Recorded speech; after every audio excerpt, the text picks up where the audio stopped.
3 pieces of 1/2-inch conduit. Ace Hardware sells it by the foot.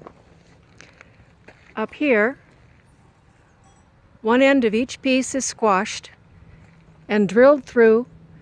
A 1/4-inch bolt and wing nut are used, and don't forget to leave enough space so you can hang the hooks or the pulley or the chain from it.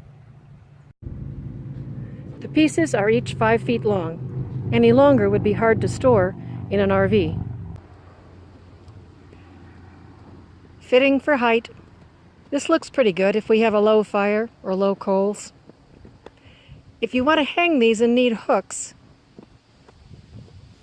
we're using these. We'll get some nicer ones later, but when you go to the hardware store to buy chain, our hardware store had a box full of these. They're the links cut off of larger chains when they sell them. They were free, and they can be formed into hooks. A sturdy S-hook to hold the pot,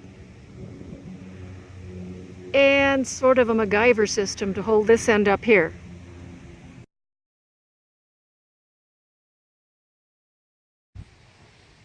We have a system. I gather it and he cuts it. Starting the fire. I microwaved bacon in those paper towels down there.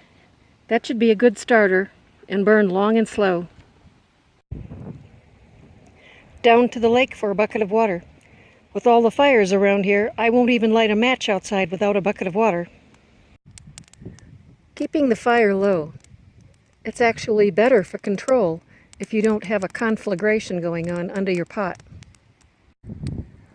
You'll notice with a low fire, the pot is boiling, but I can still put my hand up here at the top of the tripod and do any adjusting I need without getting burned.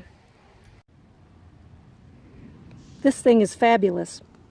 Well worth the $16 you'll pay for it. With this part, you'll pick up your lid.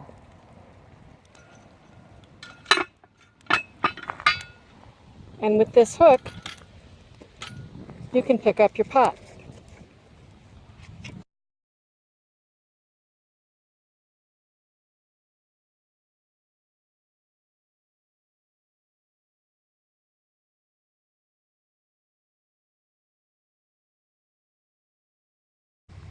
Okay, just about done.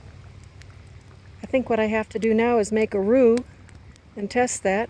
Looks a little thin. And we've got dinner.